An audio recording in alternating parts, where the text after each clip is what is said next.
guys. Thank you guys for coming, making it today.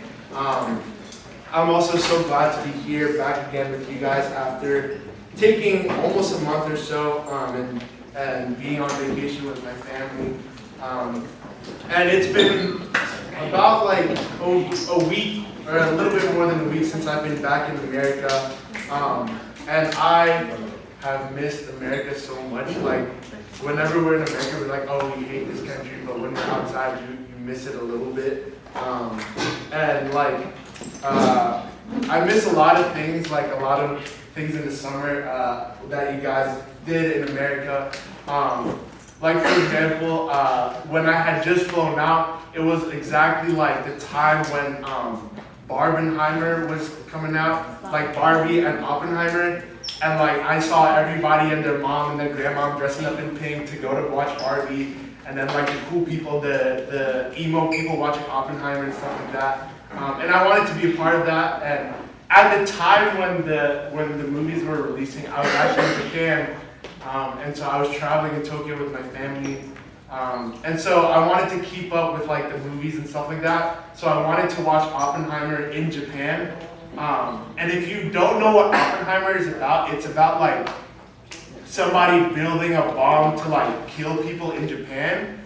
And so I was like, dang, I wonder why they don't have this movie in Japan, until I realized like they're not going to show that movie in Japan because it's like a bad part of Japanese history. And it's always a strange feeling, like after that, going home and being in Indo. For those of us that grew up in America, for those of us that have like extended family in Indonesia, it's always such a weird feeling meeting them, because like you don't really know them, like you didn't spend much time with them, but at the same time you're expected to like, like your aunt and your uncle, or like your brother, your sister, like your family, like, oh, I miss you so much, but like I never really knew you in the first place. And for me, it was such a strange feeling to meet family that lives in another country that you don't really know, but you're like supposed to know and you're supposed to like. I like my family. I didn't mean anything by that. But this past trip was among many of the fun things that I got to do. I wanted to make sure I spent a lot of time with my grandmother. From my mom's side, my mom's mom, who is already 91 years old. I tell her every time, bro, you're so old, you're like older than the nation of Indonesia. Like, Indonesia's only 78 and you're freaking 91. Like, she's a geezer. And like, I wanted to make sure I spend a lot of time with her because, as you guys know, after this I'm going to be moving and going to school, and I don't really know when I'll get to see her again. And maybe this summer was the last time I got to see her before she might pass. And that was like a lot of emotions for me. Not me crying in the first 2 minutes of the sermon. It was a lot of emotions for me. You know, with my grandmother, being in America when I was a baby, like even going out with my aunt and like hanging out with her. She was telling me a lot how my grandmother was so excited to meet me because she thinks of me as one of her own children. Because when I was younger, my parents would work and my grandmother would be the one taking care of me. And the running joke in our family is that it's not a running joke, it's just like kind of mean for me. But like the running joke is like I had a really big head when I was a baby. Like, you guys are chill. Like when my mom was giving birth, like, not to be graphic, but like she wanted to do a natural birth, but the doctors was like, your kid's head is too big. And instead they did a C-section. If you don't know what that is, you'll learn it one day when you're older. But like, my head was that big, and so when my grandma was taking care of me as a baby, she'd like coddle my big old head. She'd like, oh, your head's so big, one day you're gonna be smart, you're gonna be a professor. And that was always the running joke in my family, that I'd be a professor. So going back to Indonesia this summer, and showing her that I graduated college and that I'm gonna be going to grad school was just a lot of emotions for me. And it's like neither good nor bad, it's just a strange feeling. It's a strange feeling to have. I don't know if you've ever felt that, but even coming back to America and having these like, I leave to California in like 2 or so weeks, so having this like strange 3-week period where I'm like not really doing anything. I feel like this summer, all of my sermons have started with me trying to find a job. And from before I left, I couldn't find a job. And after coming home, I got a job for a very temporary job. And you guys might be happy for me, but it is a terrible job. I'm supposed to come in Monday. I don't even want to come in anymore. I'm done with this job. It's helping people move in their boxes and their storage to dorms. It's a terrible job, and I hate it. And I just did it yesterday, and I almost got locked in the back of a moving van while my coworker was asleep in the front, and it was 95 outside. That's another story for another day. But it was terrible. And but for the rest of us, right, going back to school, even me going back to school in a few weeks, and for you guys, maybe you guys are already in school or starting school soon. A lot of us, we're excited, right? We're excited, but we're also a little bit scared. We're excited to see our friends again, or maybe if you're in a new place, if you're just going to college, or if you're entering high school, or if you're going to a new school. It's unfamiliar, it's exciting, it's a little bit scary. You get those butterflies, that's a little bit scary, but you're also excited. But this week, I really want us, as we're entering a maybe new season of a lot of our lives, entering back into school, or so some of you guys working, continuing to work. This week, I really want us to think about our lives with intention. If you saw my Slack message this past week, my question, I don't remember off the top of my head, but it's something along the lines of where do you see yourself in 10 years? And with that, today, my message is a question, and the question I want us to think about today is, what are you becoming? I want to ask someone on your left and your right, what are you becoming? Now the second person that you didn't choose the first time, your second option, what are you becoming? The longer that I'm alive, I just celebrated my birthday last week. The longer I'm alive, the more I realize most days seem the same, right? If we work, most days at work just seem the same. Things are slowly, but just as slowly, things change in a matter of seconds.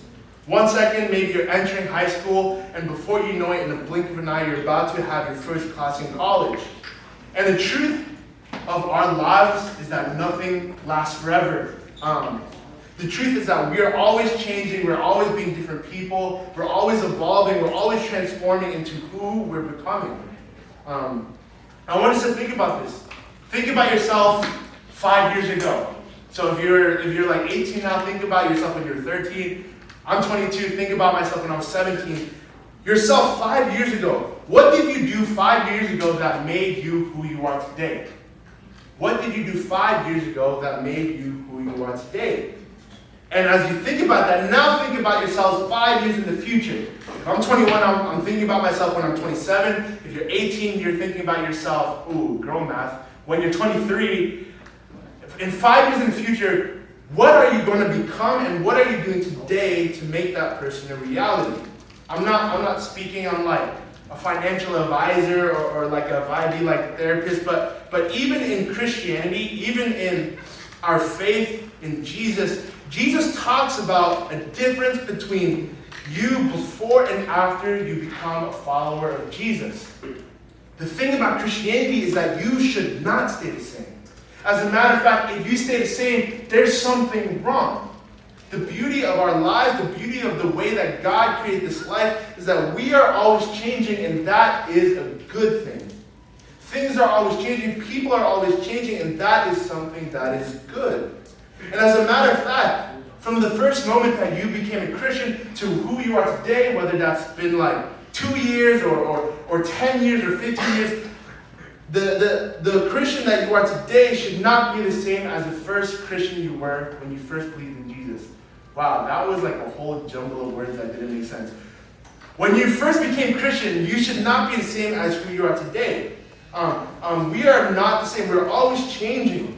And we can talk about this idea of change in many different aspects, but I want today to focus on the teachings of Jesus. And he has teachings about what it means to develop, what it means to be a Christian. When we become Christian, it's not just so that we can become lovey-dovey, syrupy, we have everything under control. But as a Christian, we need to be changing. The Christian lingo, the Christian buzzword for this, is that we need to be becoming sanctified. We need to become more and more like Jesus. if you think about what do you want to get out of this Christianity thing, our answer should be to be more like Jesus. To be more like Jesus. So if you're here today and you're a Christian, what I talk about today might not be new teachings, but probably will be things that you've heard before. But as I talk about my sermon today, I don't want to let a familiarity, a comfortability of the gospel reduce or even take away the power of the gospel. Just because you've heard it before doesn't mean it's less powerful in your life today. If you're here today and you're still searching, you're still doubting, you're still questioning if you're a Christian or not, my hope is that you would see that becoming a follower of Jesus is the best decision that you could make in your life. Yeah. So looking from the teachings and the life of Jesus, here are 3 things that we should be becoming according to Jesus. So what we should become, the first thing, we should become salt, not salty. Someone say that to someone next to you. Salt, not salty. Ask them, are you salt or are you salty?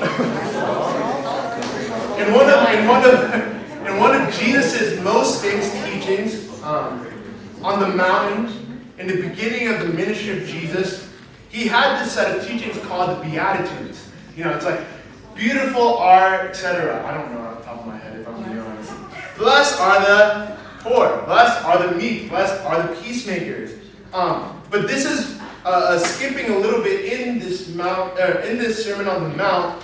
Jesus challenges believers to be salt. So Matthew 5 verse 13. This is what Jesus is challenging us to do today. You are the salt of the earth, but what good is salt if it has lost its flavor? Can you make it salty again? It will be thrown out and trampled underfoot as worthless. And so what is Jesus saying here? A lot of times we talk about this, but we don't really know what it means. And I don't think Jesus is talking about like hypothetically becoming salt shakers, just like how girls are like asking their boyfriends like, would you still love me if I was a worm? That's not what Jesus is talking about. But what Jesus meant is that as believers, I hope you guys laughed at that. If you didn't laugh, just tell me you're single. That's fine. What Jesus meant is that as believers, we are and must continue to be to the world what salt was in Jesus' day. In the time of Jesus, salt was expensive. Salt was used to preserve meat. And salt was used to add flavors. And so as believers, Jesus is saying that we are valuable, we must have an influence, and we must leave a good, flavorful taste on the world. Yeah. What Jesus is saying to us as believers when he calls us salt is that there has to be something unique about being a Christian that people will not find in anyone else. And for me, growing and walking throughout my life with Jesus, my conviction has always or has become that to just love people. Like I think the thing that makes Christians different is that we should know how to love better. My conviction recently has been to love people so sacrificially, love people so well that they're like, what do you want out of this? Why do you still care about me? Why are you still choosing to love me? The way that Christians become salt, the way that we become different is by loving like, I don't know what language I can put this in for you. The way that we become different is loving the freak out of people even when they don't deserve it. It's just loving people so much even when it doesn't make sense. When people that are not Christians are like, man, that guy is not for us, let's just leave him alone. Christians are called to love people so well that it makes them be like, why? And that is how we become salt.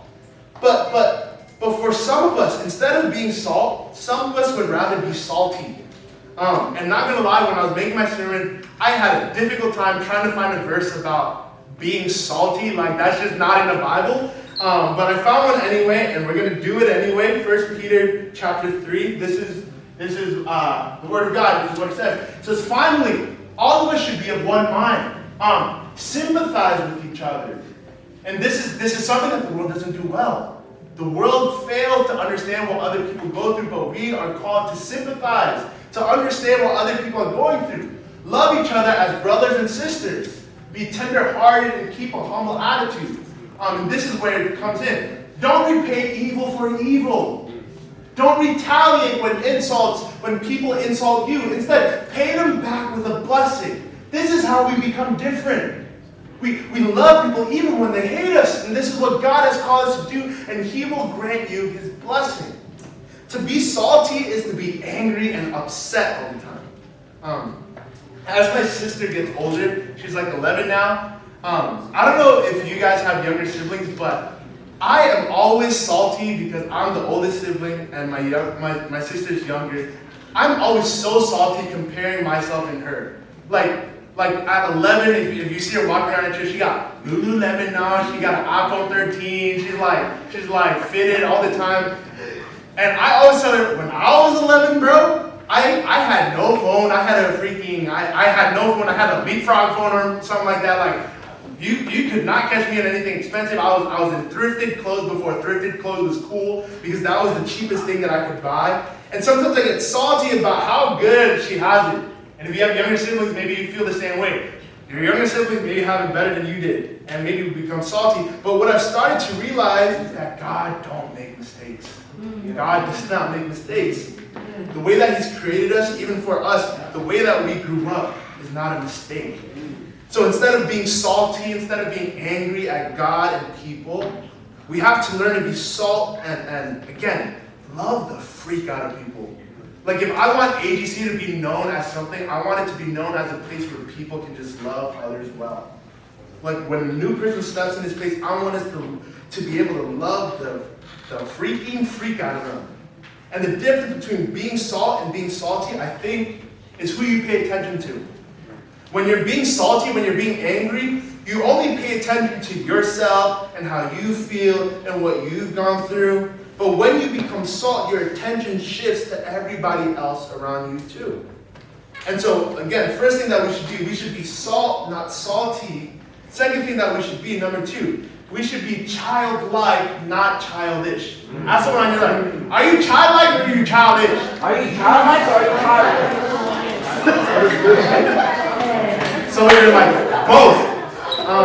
Matthew 18, again, another teaching of Jesus.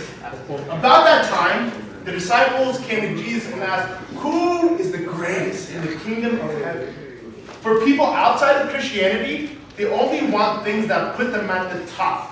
We only want things that make us the greatest. But Jesus called a little child to Him and put the child among them. And again, them here is grown men, grown Jewish men that were probably rich or that were probably well scholared, they were probably successful. Then Jesus said, I tell you the truth, unless you turn from your sin to become like little children, you will never get into the kingdom of heaven. So anyone who becomes as humble as this little child is the greatest in the kingdom of heaven. And anyone who welcomes a little child like this on my behalf is welcoming me. And this is a scary verse that's coming next. But if you cause one of these little ones who trust in me to fall into sin, it'd be better for you to just go and have a large stone tied to your neck and be drowned in the depth of the sea.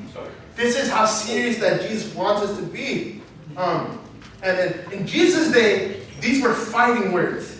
To use the GZT, the Gen Z translation, Jesus said that it's better for you to drown and die than for a person to fall into sin and out of the kingdom of heaven. So what does Jesus mean? Jesus is not talking about literal children. He's not talking about us like being babies. But again, He wants believers, He wants us to be as children were in the day of Jesus. What were children in the day of Jesus? In Jesus' day, children were not important. Nobody cared about children. Children had no importance in Jewish society. They were not threatening. They were not intimidating. Like if you walk in the back alley and there was a 5-year-old with a bottle of milk or something, you're not scared. You're not intimidated. And children, they were not good at lying. Children are notoriously bad at lying. And so in the same way, if we think of ourselves as believers of Jesus, first we have to humble ourselves, bro. We have to see ourselves as unimportant. We should not have a tough or intimidating presence. And we should be terrible at lying. We should be We should be the worst at keeping secrets. Yeah. If you want to be a good Christian, we have to be bad at lying. Yeah. We have to be bad at keeping secrets. Why? Because the God we worship is a God of truth, not a God of lies. And so being childlike is similar to this idea that I was getting at AG Camp this past year, this idea of soul nakedness. Soul nakedness. This idea of soul nakedness is being so yourself that you have no secrets and that you have nothing to hide. For a lot of us, we carry a lot of shame, we carry secrets, we have parts of ourselves that we're so scared to show other people, but if we want to live life freely, we need to have no secrets and nothing to hide. For those of us as Christians, have we gotten so tired? Have we gotten so beat up? Have we gotten so hurt and wounded by others in the church that we've lost our sense of childlike faith? The thing about children is that they are so gullible. Like if you've ever been around children, you can tell them something that is a straight lie and they would believe you just like that. When I was growing up, I was one of those gullible kids. Growing up when I was maybe like first or second grade, I would always love watching TV. That's just what I did back then. And this might be too old for some of you. I'm only 22, I swear. But back then, there were always these commercials, right? There's like the mesothelioma commercial, there's the Chia Pet commercial, there's like the Stanley Steamer commercial. But there was this one commercial that I always saw for some reason was a Shirley Temple commercial. I don't even know if you guys know who that person is. Maybe you guys know the drink, but you don't know the actress. But there was this actress, like in the 20s or something, Shirley Temple. She like sung and danced when she was a little kid. And there was this commercial about her and her CDs coming out and blah blah blah. And my mom would always see me watching that commercial. And like my mom's name is Shirley. And so one day she came up to me and she's like, "Hey, you know that's me, right?" And I'm like, again, please, I'm like 7 years old. I'm like, "You're Shirley Temple?" Like, this is, if you don't know who Shirley Temple is, she is not Asian. She is like, right? And my mom is like, Asian? But 7-year-old me, I just rock with it. I'm like, my mom is Shirley Temple. Like, okay. I was like, Mom, like, if you're Shirley Temple, how was you white back then, but Asian now? She's like, "Oh, I just got surgery." And I just went with it. And it was all fun and games until I went to school the next day and I told all of my friends and all of my teachers, "Guys, my mom is Shirley Temple." And they're like, "No, she's not." And then when my mom picked me up, they're like, "She definitely is." And it's like stupid to think about, but in the same way, first of all, thank God that God is not like my mom. If God was my mom, we'd be in a whole lot of trouble. But in the same way, that's how Jesus wants us to be with God. To trust Him so much at His word that we don't need any evidence. Listening to a lot of people coming to faith in Jesus, there's a lot of people that experience like these great miracles, like they experience these great healings or these great visions or these great dreams, and they serve as evidence of God's existence. But I feel like as we become more mature as Christians, the sign of a mature Christian is to just be able to trust God at His word. No need for a miracle. No need for an amazing dream. No need to turn water into wine. But if He says that He is good, I can trust in God. I don't need a miracle. I don't need evidence because your word is all that I need. But what's the difference between childlike and childish? Ephesians chapter 4, this is what the word of God says. Oh, you got the face. So that we are no longer children. What He means is spiritually immature, tossed back and forth like ships on a stormy sea, and carried about by every wind of shifting doctrine, by the cunning and the trickery of unscrupulous men, by the deceitful scheming of people ready to do anything for personal profit, but speaking the truth in love in all things, not just the way you talk, but the way you live, both in our speech and our lives, expressing His truth. Let us grow up in all things into Jesus, following His example, who is the head, Christ. As believers, being childlike is having a pure heart, having a clear conscience, having a sincere faith. But being childish is being tossed and led astray from Jesus. What is being childish? Being childish is being led more by your feelings more than your decisions. I feel like I don't want to go to church today, so I'm not going to go. Being childlike is being led by your decision. Being childish is worshiping a leader more than being a worship leader. Being childish is living your Christian life through other people more than experiencing Jesus for yourself. Yeah.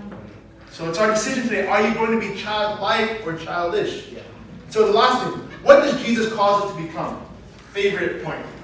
What does Jesus cause us to become? He calls us to become fishers, not fishy. Smell your friend. Is you fishy or not? Please don't do that. Personal bubble, everybody. But going back to the beginning of Matthew, and this is where Jesus calls his very first disciples, Matthew chapter 4. This is what happened. One day, as Jesus was walking along the shores of the Sea of Galilee, he saw two brothers, Simon, also called Peter, and Andrew, throwing a net into the water, for they fished for a living. They were fishers of fish, obviously. But Jesus called out to them, "Come, follow me, and I will show you how to fish for people." This is not a scam. This is not a pyramid scheme. But they left their nets at once and they followed him. And so Jesus called these two people to become fishers of men in the way that they bring others to Jesus. And so the strange request that Jesus makes is not actually that strange, because in his day, rabbis like him would call disciples to follow them and learn from them. And so to be a disciple doesn't mean just meeting once a week at church.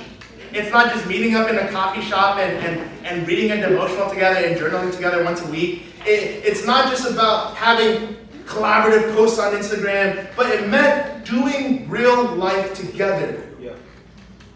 For Jesus, for 3 years, this man slept, ate, and lived with his 12 disciples. And it was only through that relationship with Jesus that each of the disciples, except one, go on to bring other people in a relationship with Jesus.